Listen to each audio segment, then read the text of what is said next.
Shrimad home remedies में आपका स्वागत है। और हम आपको बताएंगे कि हम जब कर्म करते हैं तो हम कहते हैं यार भाग्य ने साथ नहीं दिया। तो भाग्य इम्पोर्टेंट है, पुरुषार्थ इम्पोर्टेंट है या कर्म इम्पोर्टेंट है? जीवन में पुरुषार्थ और भाग्य दोनों का ही अलग अलग महत्व है। ये ठीक है कि पुरुषार्थ की भूमिका भाग्य से कहीं अधिक महत्वपूर्ण है, लेकिन इससे भाग्य का महत्व किसी भी तरह से कम नहीं हो जाता है। वैदिक ज्योतिष में किसी व्यक्ति की जन्म कुंडली का पंचम भाव तथा पंचमेश उसके संचित किए गए कर्मों को सूचित करता है। व्यक्ति के प्रारब्ध के बारे में उसकी जन्म कुंडली के नवम भाव तथा नवमेश की स्थिति से पता चलता है।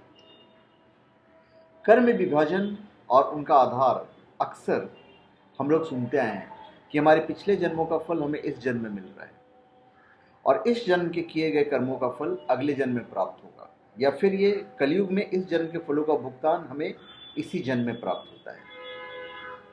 तो कर्मों की तीन श्रेणियां की गई है या कही गई है: संचित कर्म, क्रियामान कर्म और प्रारब्ध। जो कर्म अब हम लोग कर रहे हैं वे वर्तमान में क्रियामान है।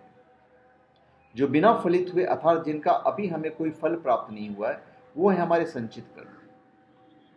इन्हीं संचित कर्मों में से जो कर्म हमें फल देने लगते हैं उन्हें प्रारब्ध कहा जाता है। जो कर्म इस समय अर्थात वर्तमान में कर रहे हैं वे क्रियामान है। थोड़ी देर में यह वर्तमान काम भूतकाल बन जाएगा, तो उस समय ये क्रियामान कर्म संचित कर्मों में तब्दील हो जाएंगे। यहां संचित का अर्थ है इकट्ठा किया हुआ। क्रियामान कर्म का अंत होकर वो संचित हो जाता है और उन्हीं संचित में से जो कर्म फल देने लगते हैं उनको प्रारब्ध कहा जाता है। समझो कि डोर हाथ से छूट गई, उसका फल तो आपको मिलना निश्चित है। अश्वमेव भोक्तव्यम कृत कर्म शुभाशुभम। कर्म का दूसरा विभाग है प्रारब्ध। ये वे कर्म है जिनका फल हमें अपने इसी जन्म में भोगना होता है। शास्त्रों में इन्हीं को उत्पत्ति कर्म भी कहा गया है। अपने जीवन में प्राप्त होने वाले समस्त परिस्थितियां इसी एक शब्द प्रारब्ध मतलब भाग्य, प्रारब्ध में ही समाहित हो जाता है। इस प्रकार भाग्य में उन सारे कर्मों का समावेश किया जा सकता है जो मनुष्य को उसकी गर्भावस्था में तथा जन्म के बाद प्राप्त होते हैं या करने पड़ते हैं। इंसान का प्रारंभ जो भाग्य है, इंसान का प्रारंभ गर्भ में आने से लेकर अंतिम समय तक घड़ी की सुई की भांति सदैव उसके साथ चलता है। क्रियामान का अर्थ है जो भी चल रहा है या हम कर रहे हैं। वास्तव में इन्हीं क्रियामान कर्मों का ही दूसरा नाम पुरुषार्थ है। ये वे कर्म हैं जिन्हें कि इंसान अपनी 12 वर्ष की आयु के पश्चात से जीवन के अंत तक करता है, और ये केवल हमारे भाग्य, प्रारब्ध, नियति, किस्मत आदि पर अवलंबित नहीं है, अपितु इनके माध्यम से व्यक्ति अपने लिए अच्छे बुरे, उचित अनुचित किसी प्रकार के मार्ग का अवलंबन करने को पूर्णतया स्वतंत्र है। यहाँ से इंसान की बुद्धि की स्वतंत्रता आरंभ होती है और स्वयं की शिक्षा, संगति, विवाह, आजीविका, पारिवारिक तथा सामाजिक उन्नति का दायित्व उस पर आन पड़ता है। अब चाहे वो अपने बुद्धि का सदुपयोग करे या दुरुपयोग, किंतु वो अपने दायित्वों से मुक्त नहीं हो सकता। क्रियामान कर्मों का आरंभ 12 वर्ष की आयु के पश्चात इसलिए होता है कि इससे पूर्व की जो अवस्था होती है उसे बाल्यावस्था कहा जाता है, और इस अवस्था में उसका स्वयं का कोई व्यक्तित्व नहीं होता। उसे वही कार्य करने पड़ते हैं जो उसके माता पिता से प्राप्त गुण धर्म तथा उसकी पारिवारिक और सामाजिक स्थिति उससे कराती है। वैदिक ज्योतिष के अनुसार इस अवस्था का पूर्णतः संचालन चंद्र ग्रह के अधीन होता है।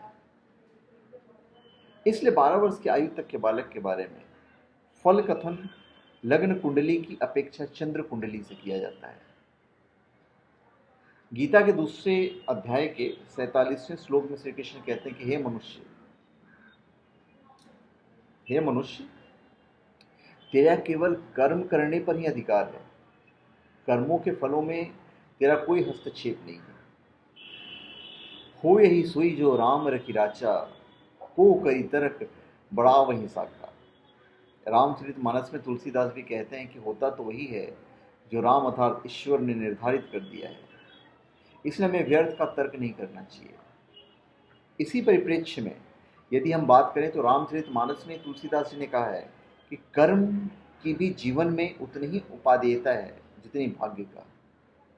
कर्म प्रधान विश्व करी राखा, जो जस करिए सो तस फल चाखा।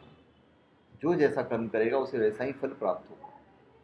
गीता में प्रसिद्ध श्लोक को बार बार उल्लेखित किया गया है कि तुम्हारा मन कर्म करने में ही अधिकार है, उसके फलों में नहीं। तुम कर्म फलों के कारण भी मत बनो तथा कर्मों को न करने की भावना के साथ भी मत हो। कार्य कारण का नियम एक सत्य नियम है, तो कर्मों का लेखा हमारे हाथ में आता है। और जब इस जन्म में हम जीवन से इस बही खाते को बंद करते हैं, मतलब मृत्यु होने पर बंद करते हैं, तो आगे कहीं जन्म लेने पर इसी लेन देन का अगला हिसाब शुरू होता है। बस इस तरह से डेबिट क्रेडिट चलता रहता है। जब तक बही खाते का लेन देन पूरी तरह से शून्य की स्थिति में नहीं पहुंच जाता है, तब तक हमें मोक्ष नहीं मिलता है। कर्मों के सिद्धांत की जटिलता, सामाजिक कर्मों के संबंध में और एक जटिलता यही है कि कर्म अगर कार्य कारण श्रृंखला के परिणाम है। कर्म कार्य कारण के नियम की तरह ही एक अंधा नियम नहीं है। यह हवा, पानी, आग, ईंट, पत्थर अचेतन नियम नहीं बल्कि चेतन का नियम है। दीवार पर ईंट फेंक कर मारेंगे तो अवश्य दीवार से टकराएगी। किसी इंसान पर फेंकी जाएगी तो एक स्थान पर खड़ा रहकर चोट भी खा सकता है और अपने प्रयास से बच भी सकता है। खड़ा रहकर दीवार की तरह व्यवहार करेगा तो अचेतन के जैसा व्यवहार करेगा। एक तरफ को हट जाएगा तो चेतन के जैसा व्यवहार करेगा। खड़ा रहेगा तो अवश्य भाविक और चक्र में फंस जाएगा, हट जाएगा तो इस चक्र के बाहर निकल जाएगा। नित्य कर्म वे उत्तम परिशोधक कर्म हैं जिन्हें प्रतिदिन किया जाना चाहिए, जैसे शुद्धि कर्म, उपासना, परम कर्म इत्यादि। फिर है नैमित्तिक कर्म। ये वे कर्म हैं जिन्हें विशिष्ट निमित्त या पर्व को ध्यान में रखकर किया जाता है, जैसे विशिष्ट यज्ञ, वकर्म आदि, अश्वमेध यज्ञ, पूर्णमासी यज्ञ, जो व्रत वगैरह होते हैं। फिर होता है काम्य कर्म। वे कर्म हैं जिन्हें कामना या इच्छा के वशीभूत होकर किया जाता है। इस कामना में यह भाव भी समाहित रहता है कि कर्म का फल भी अनिवार्य रूप से मिले, इसलिए इन्हें काम्य कर्म कहा जाता है। चूंकि इनमें फल की अभिलाषा जुड़ी हुई है, इसलिए इन्हें काम्य कर्म कहा जाता है। अतः ये कर्म ही कर्मफल के परिणाम सुख या दुख से संयोग कराने वाला कहा गया है। इसलिए काम्य कर्मों को बंधन का कारण कहा गया है, क्योंकि सुख अपनी अनुभूति के द्वारा पुनः वैसे ही सुख की अनुभूति कराने वाले कर्म की ओर ले जाता है। इसी प्रकार दुख ऐसी विपरीत अनुभूति न हो, इसे विरुद्ध कर्म करने वाला बनता है। इस प्रकार काम्य कर्म के अंतर्गत किए गए कर्म अपने दोनों को ही परिणाम है। तो हमने जो कहा है वो फलों के परिणाम से आसक्ति समाप्त होना और उनमें भोग की इच्छा समाप्त होना ही सुख दुख के परिणाम या कर्म के बंधन से छूटना है। तो धन्यवाद। आप हमारे चैनल पर सब्सक्राइब करें और अपने कमेंट दीजिए। धन्यवाद।